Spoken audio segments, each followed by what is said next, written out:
Have you heard something about optimization?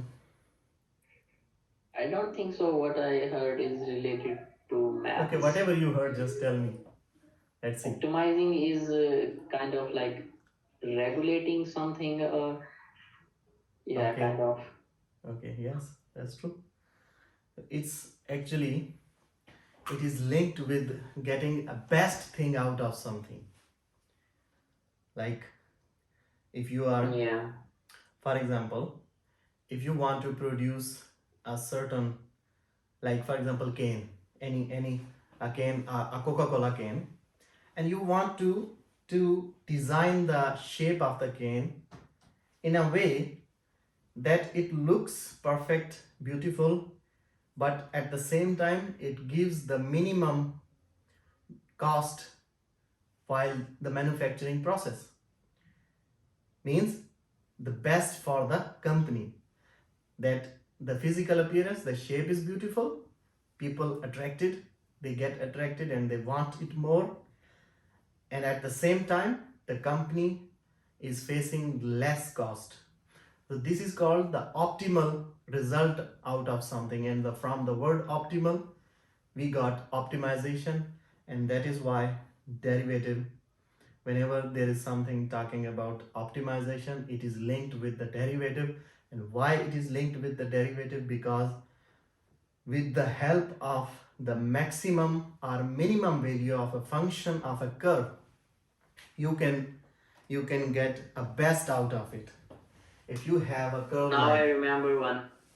if you have a curve like this, now there are many peaks in this curve, so you can resemble this peak with whatever situation you are facing.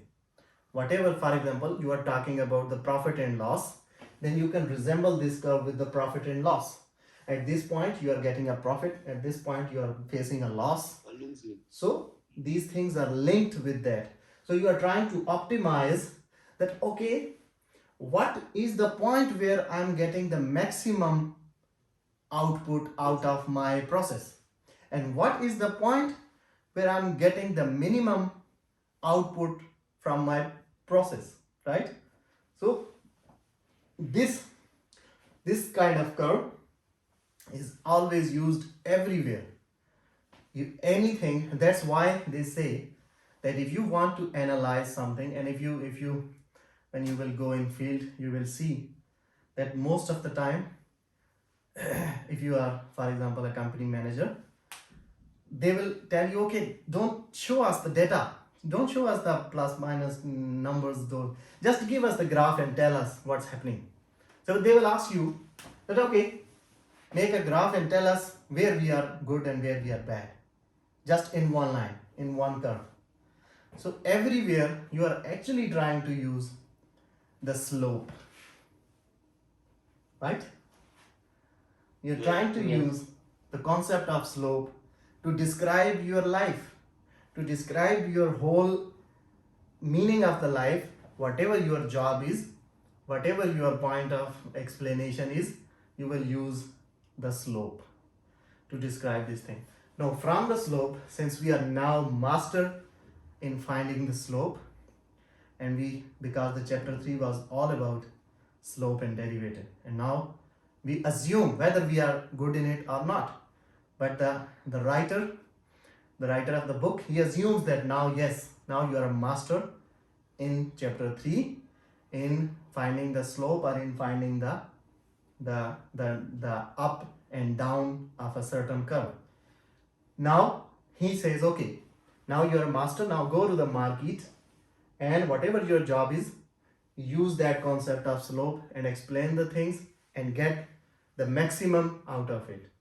So now from this curve, you can easily know, or even you are a manager and you are presenting something, and the audience, they do not know about derivative, they do not know nothing about mathematics, but if you draw this kind of graph, they will see, okay, yeah, this is a height, this is something better, this is a bottom, this is not bad or not good, so they can understand, right? So now they don't know how much effort you have done for generating this curve. You cannot simply just draw a line like this. You will use the data, you will always use some x to get some f of x, and you will find 1 point, 2 point, 3 point, always data. So you always find some data, this kind of data set, and you put them into the computer, and the computer generates the curve for you. Now once the curve is generated, the audience doesn't care about what you have been doing whole night with the code, what you were doing whole night to calculate this thing. They are only interested to see this beautiful curve, and in this beautiful curve, they are interested into these points. Oh yes, this gives something maximum. So so this chapter will tell us that how to optimize a situation where you are working to get a best out of it, and how to figure out that where you are at the damage.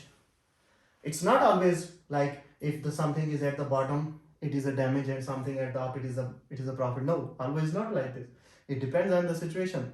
Sometimes, if for example, if you are talking about the cost, then for the cost this thing is not good, this is good, right? Because Yeah. this is a minimum cost. Everyone, they want to use minimum amount to get maximum output.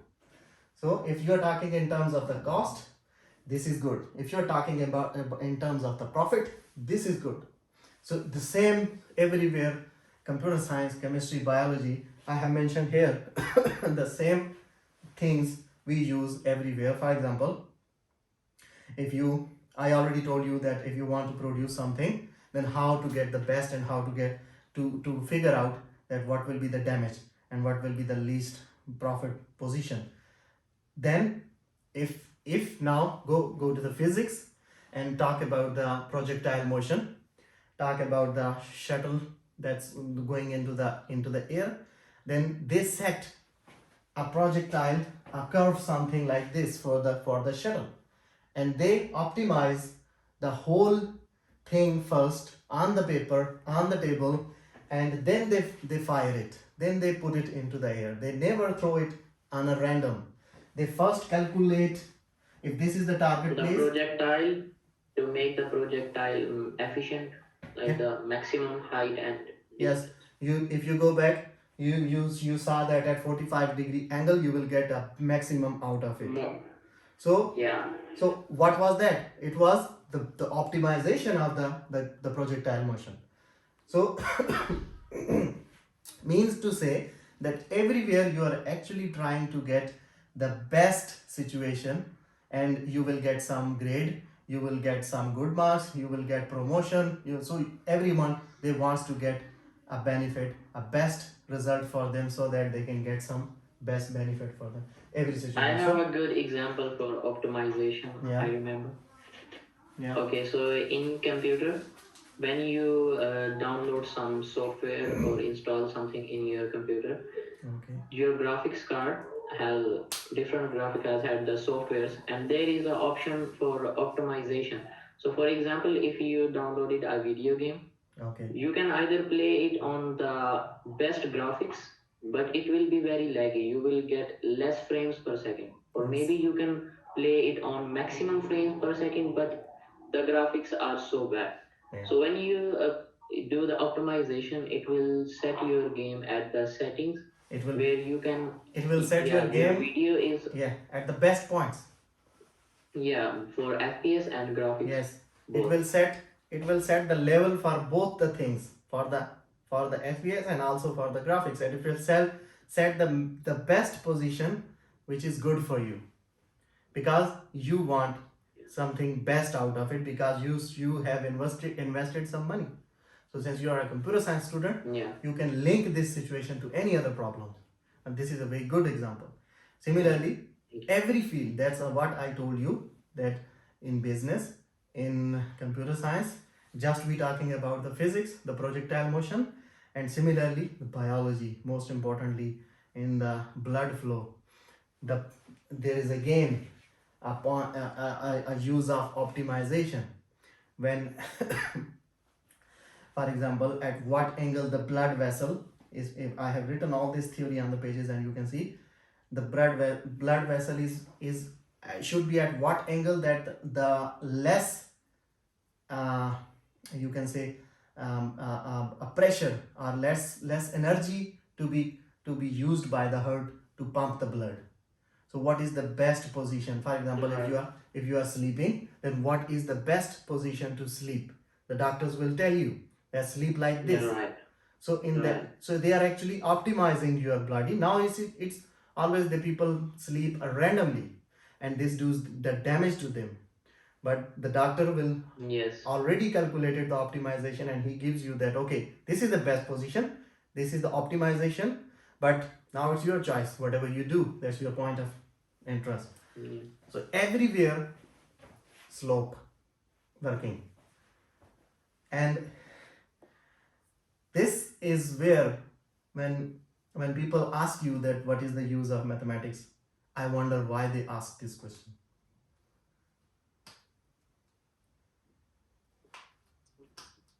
Do you wonder? What? When people ask you what is the use of mathematics in daily life, I always wonder why they ask this question. Yeah, exactly. There is no sense. Like everything is standing because of the maths. It's the base. Even educated people, like people from science, sometimes they will ask you, okay, tell us what is the use of mathematics, and they are using the mathematics in their field, every field. That's why they say that mathematics is the mother of all sciences, because every field is based on mathematics. And that's why we are trying to, every time in every lecture, I always include sometimes these examples are not included from the book. I just try to include it from random, so that we can learn. It's about me also, it's about you also, that we can analyze that, yes, these are the areas which is where math is critical. Anyways, we have some definitions. The derivative is the best example. Yes, without derivative, your life is null. That's what exactly I will say. Because derivative is actually slope, and slope is always necessary if you want to live a well-balanced life. If you don't want to live a well-balanced life, just like we say in Urdu, that झुकना पड़ता है life में. So to bend down, you need slope, and if you will not bend down, you can at a certain point you will collapse, as you have to fluctuate, and to fluctuate you need slope, and to calculate the slope you need, although it is not like actually like I'm doing this what I don't need to calculate that, okay, if I want to do like this, how much value of x should I put to bend like this? No, I don't need this.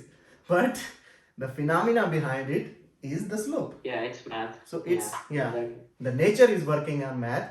Nature is doing it for me. Like for example, let me tell you one thing. Nature has fixed a value of x for me. When I want to bend down, nature has fixed a value at a certain point. After this, I'll just go down to the floor if I violate that value. This is the limitation. This is the value of the x fixed by the nature.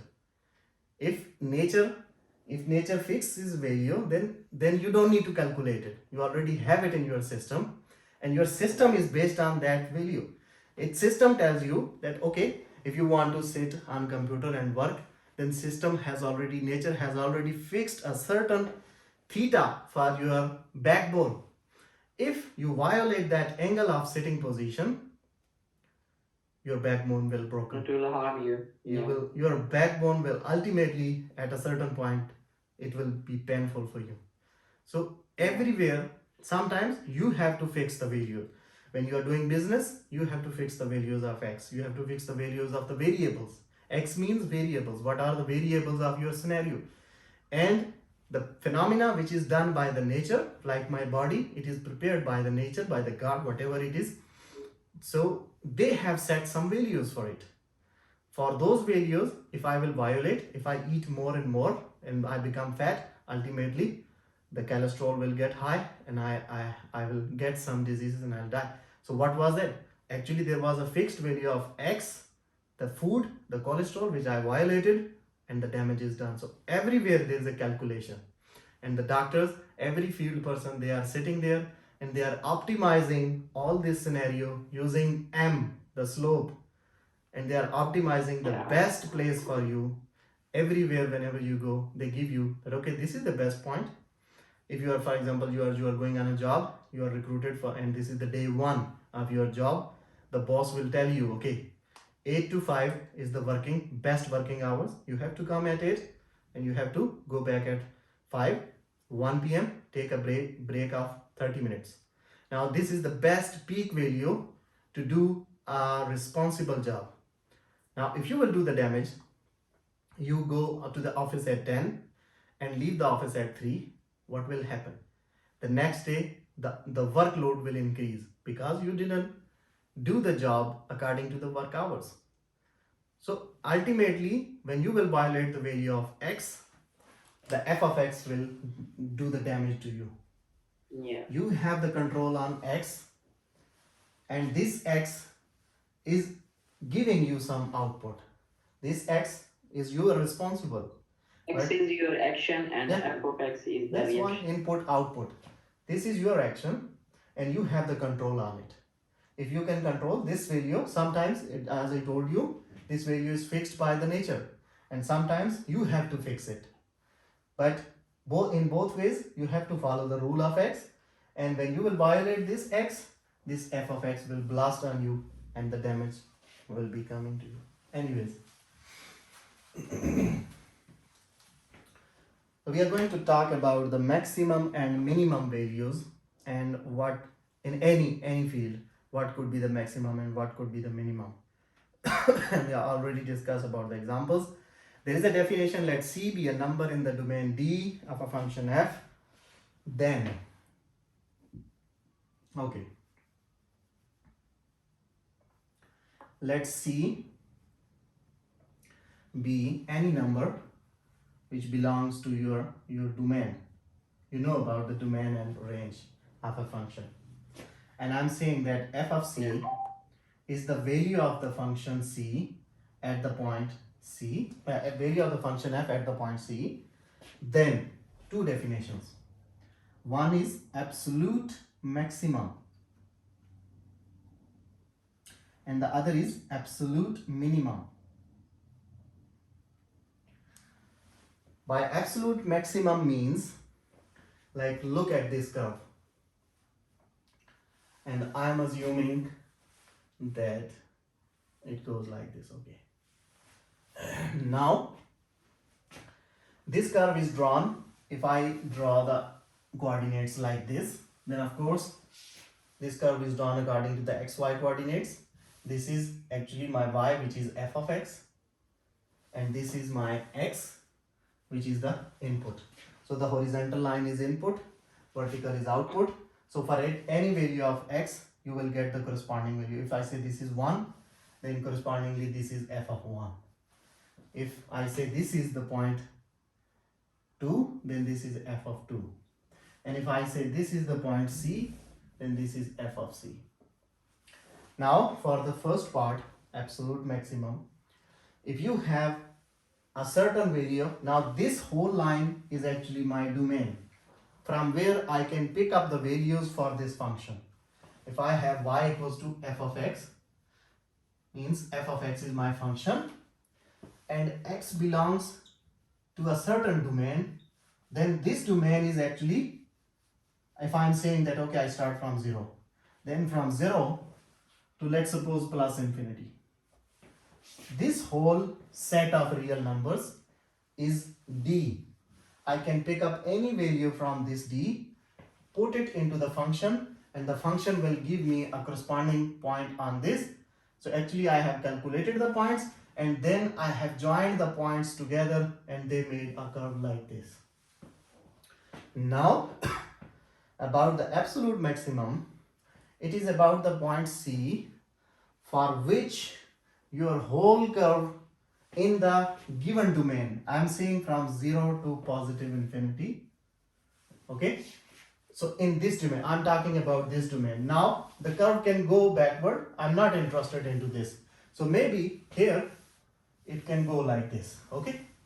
But I'm interested from here onwards. This is my domain. This is my point of concern. In this point of concern, the value of x, let's suppose c, here in this case, which gives me the peak value, the highest value of the output, is called absolute maximum. Now you can see this is also a maximum, but this maximum is smaller. This, okay, consider them as mountains. This mountain has a smaller height than this. This is the only height in this whole domain which is the biggest, the tallest. So this height and the point which was on the highest point, the output on the highest point, this is my absolute maximum. Means the highest value of the curve, of the cost, of the profit, whatever it is, whatever your job is, of the highest value of the blood flow rate, highest velocity of the rocket, whatever it is, the optimal highest absolute maximum is this point. This is the point of my interest. I always want to reach this point, and I always want to have this point to get the maximum out of it. But they say, in other words, if you now, when you found that, okay, when I put C equals to this, let's suppose, go back to the cane production, and I'm saying that at this point, the maximum profit is appearing. When I put this cost, the maximum profit appears to me. It means the cost is minimum and the profit is maximum. That is why it is a good for me. That is why I'm interested into it. So I will say, okay, set the price, set the cost this, and I will try to limit your budget into this cost. If I have a salary of 20,000, then I'll tell my family, okay, this is the best value in which we will avoid the trouble at the end of the month, in which we do not need to take loan. If you stick to 20,000, do not go beyond it. So that for that 20,000, I can get the maximum, and no damage will be done to me. So the point for which you can get the maximum output is for the whole curve. This curve is f of x. And for this curve, from these whole points, this is the point where I get something maximum. This is the optimal maximum value. This is absolute maximum for this curve. Similar, the reverse situation, absolute minimum.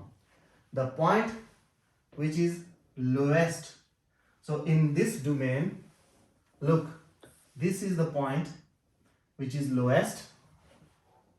This is the lowest bottom which I received for this curve in this domain, from this wall to this wall.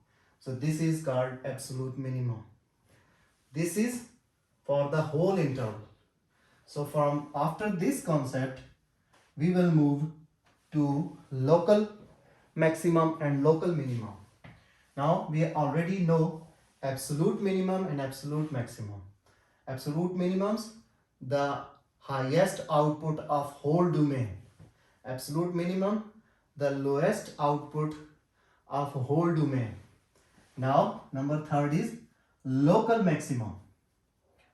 When you talk about the local maximum, you simply means that, for example, this is my whole domain, okay, fine, but about the point A, I want to know, is there any closer maximum value about the point A or not? The domain is the same, but I want to know about the point A. Then from the point A, okay, let me clear it. I suppose this is the point A. This is not exactly this point. Okay, let me say this is now C. Forget about it. This is the point A, and this is point C, and my domain starts from here and domain ends here. Now I know that absolute maximum is this, but I want to know that, okay, that is too far. is there any other than this which is closer to the point A and which gives me something maximum? So whatever the closer point which gives you something maximum to A, the nearest possible point which is giving you the profit, maximum profit, but nearest closer to this point. You can see this is also the maximum, and this is the maximum of all, but that is very far. Nearest to it is this. So I will say this is the local maxima, but this is the absolute maxima. Understand?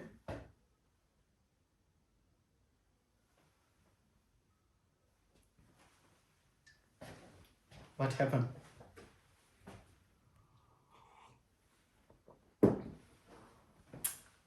Hello. And similar to this, you can define the local minima, and this thing coming from the same concept when we were talking about the point P, and I said, okay, I want to find something in the neighborhood P minus H. So the same concept is coming in the case of local maxima and local minima. I want to find a maxima or minima in the neighborhood of the point A. So I can find it on the left or on the right.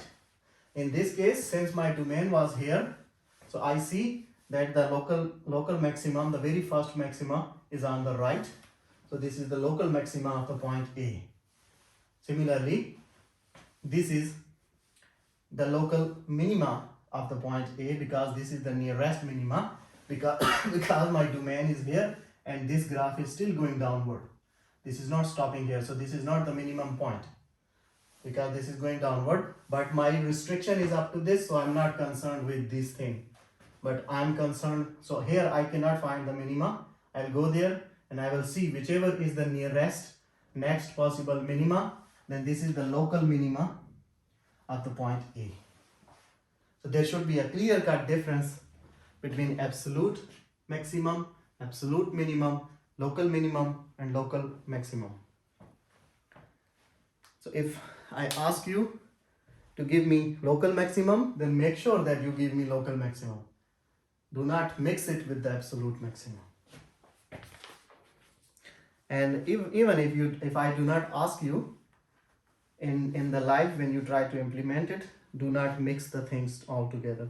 I have written a lot of theory on the pages. You can read it. It will help you.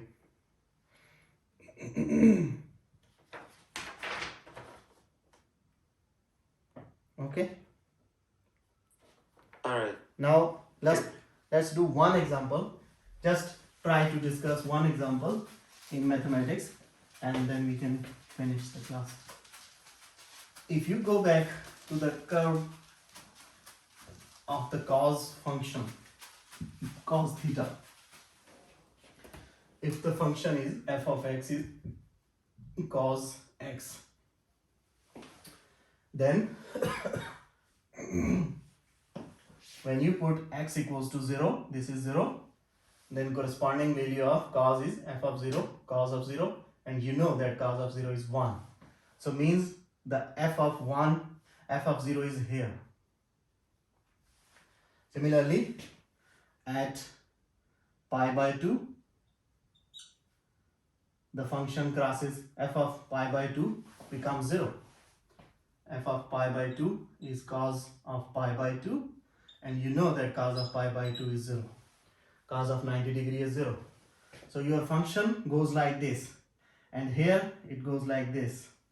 It goes like this, and it goes like this, and it never ends. So what is happening? This is the zigzag curve drawn for the function f of x equal to cos x. And these points are always equal. So, and similarly these points are always equal. So what does it mean? If this is plus 1, then this is minus 1. So the function of cos theta always fluctuates between +1 and -1, right? Yeah. So at the +1, always the height of the mountain will always be at the same level.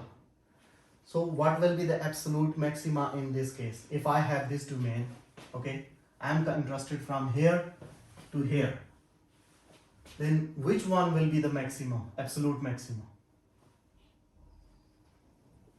If I say, okay, if I say this is f of x1 and this is f of x2, so is this the absolute maximum or this one? The second one. Why?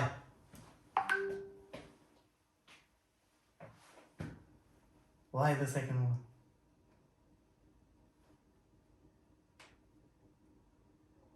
Because the first one is a local. No, you mixed it. Local has different meaning. Maximum means the height of the mountain which is the biggest, tallest from all other mountains. But in the case of cos function, the height of the mountain is always +1. This is the point on y-axis, this is 1. The f of x1 is equal to 1. F of x2 is equal to 1. F of x3 will be 1. F of x4 will be 1. Everywhere the mountain height is fixed. Like these are the mountains. All the mountains have same height up to infinity. And I was saying that the mountain which is the highest one will be the absolute maximum. But here all the mountains are equal. So which one should be the absolute maximum? So you simply need to say that if all the mountains are at the same height, then what is the height? The height is 1. So actually the absolute maximum for the function cos of x is 1. For all the heights are absolute maximum because they are equal.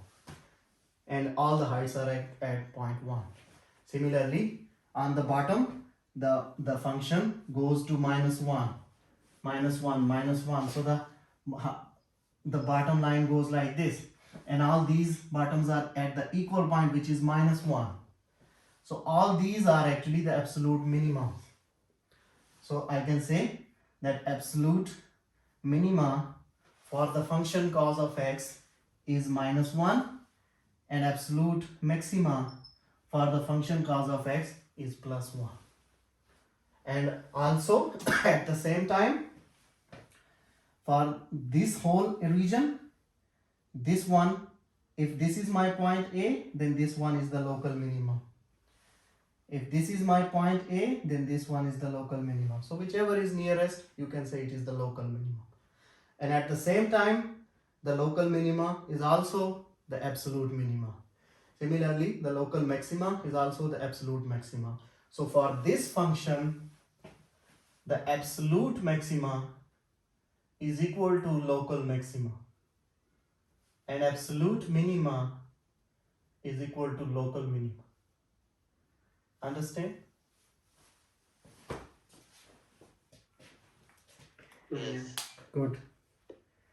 So similar thing happens for the cos and sine function. We see for the cos function, when x is 0, cos is 1. F of x is equal to cos x. Then when x is 0, cos of 0 gives you 1. So my curve, if this is my origin, then curve starts from here, goes like this. But in case of sine theta, the curve just reverses the order, but fluctuates similarly between +1 and -1. When this is my origin and my function is f of x equals to sine x. Now when I put x equal to 0, f of 0 is sine of 0. What is sine of 0? It is 0. So my curve will start from here and go like this. The only difference is that for sine theta, the curve started from here. For cos theta, the curve started from here.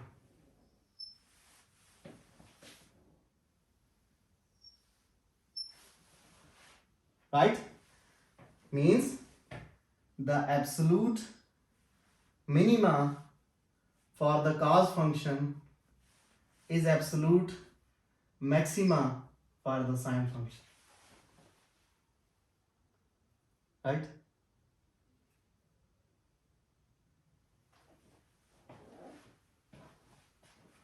Yeah. Because Yeah, please go by again. I'm a bit just confused. just look at this point. When sine is here, cos is maxima. When cos is here, now this is cos, and this here comes here. When cos is here, the sine is The maxima. sign is here. The sine is Okay. maxima. So they are opposite to each other. So what it simply means that when cos is lowest, sine is highest. Alright. Means when cos has something maxima, sine is actually at the same point, is sine is absolute minima for the sine function. Because of this reason, because you know that sine and cos, they have opposite values. Sine 0 is 0, then cos 0 is 1. Sine 90 is 1, cos 90 is 0. You can see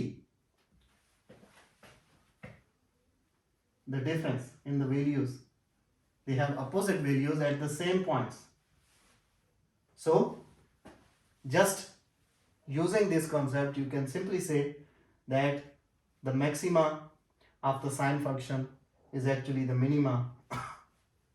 The maxima and the minima, they are interchanged for the sine angle. You can draw them accurately. This is not accurate. You can draw it accurately. I'm not good at drawing.